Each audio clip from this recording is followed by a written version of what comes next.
Welcome to Tuesday Update. Today is June 30th. Well, we had another wonderful weekend at St. Pius this past weekend. We had the two masses, 5 o'clock on Saturday, the 10 o'clock on Sunday. And for the 5 o'clock, we had 170 people here. And for the 10 a.m., we had 211. And 35 of those went down to the parish center for the overflow. And we live streamed the Mass to them and then brought communion to them. So it went very, very well. It was 36 more people than the week before. So people are slowly coming back.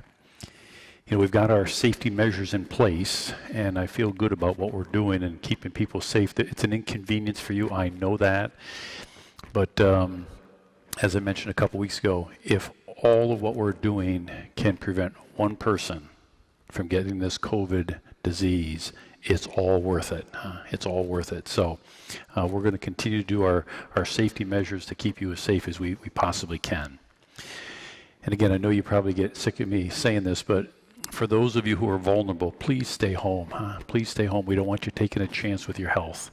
And I hope the live stream that we do home for you is a way for you to stay connected to our Mass and to stay connected with your parish community. And we'll get you back here at some point, but let's not take a chance with your health. You continue to watch us on that live stream, okay?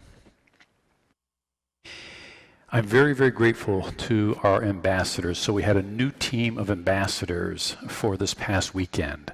They helped us with the masses, and I would ask, please be patient with them, okay?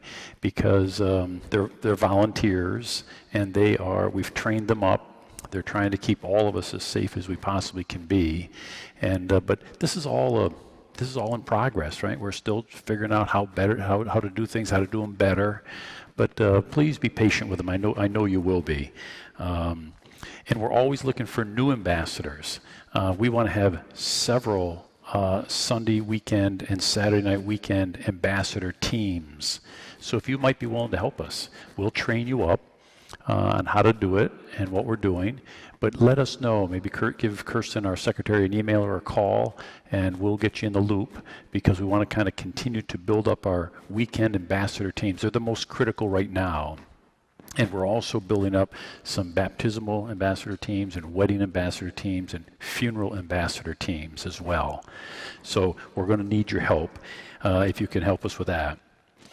And we will get to daily Mass, but you can see we have so much stuff to do and training to do for the major things we do here, that we're going to have to do the same thing for daily Mass, get ambassador teams and clean up teams at the end of Mass. Every time people gather in here, we have to disinfect the church.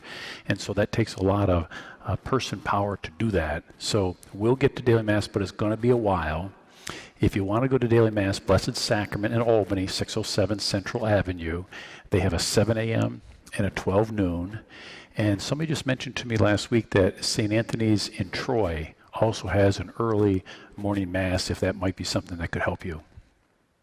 Of course, this upcoming weekend, is July 4th, and we get a chance to thank God for our freedom, And sometimes we take it for granted, and we have to thank God for the many gifts we've got. So many people throughout the world would love to have freedom, and they don't have it. And so we got a lot to be thankful for this weekend.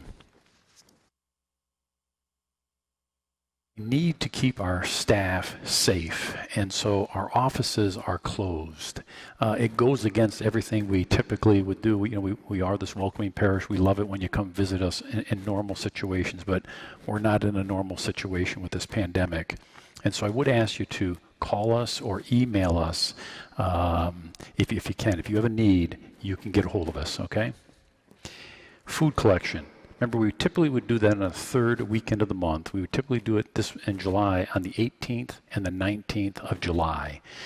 But I recognize a lot of you won't be here that particular weekend, so feel free at any time between now and the 18th and 19th to drop off food. You just go to the main doors of the church. Remember, the church here is open 8 a.m. to 5 p.m. every day.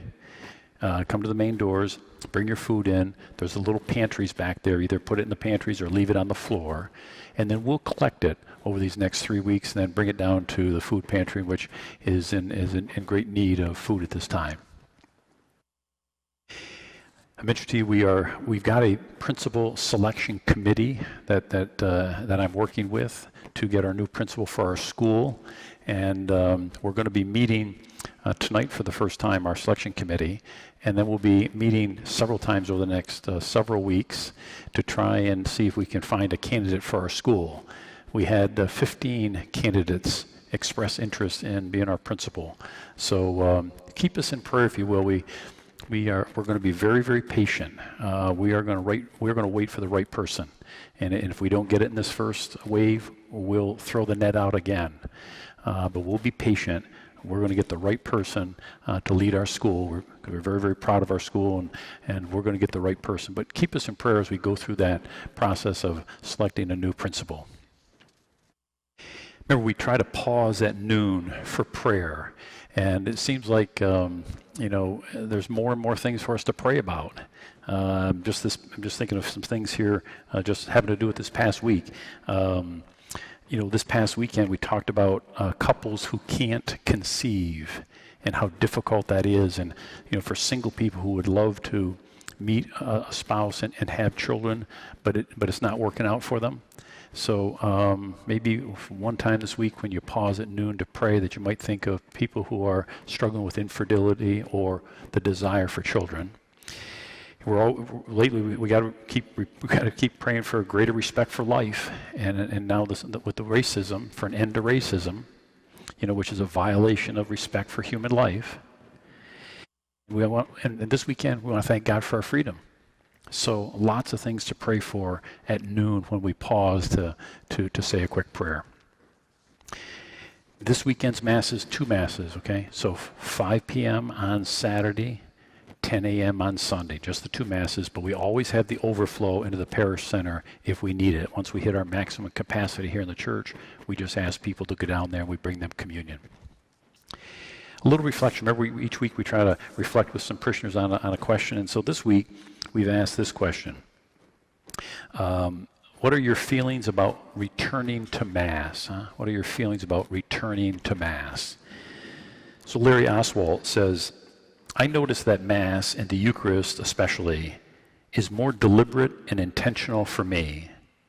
Our relationship with the Father is just not 2 acquaintances bumping into each other in the coffee shop, but rather 2 spirits or souls drawn together by a tremendous love. And Molly Polito reflects this way. She says, going to Mass, again, is such a gift. To be able to listen to the Scriptures, pray the Our Father together with my fellow parishioners, and then the best part, receiving Holy Communion. I have dearly missed the Eucharist during these COVID restrictions and hope to never be separated from it again. We thank them for their little reflection on returning to Mass. So stay safe, God bless, and you'll be hearing from me again on Thursday through our constant contact.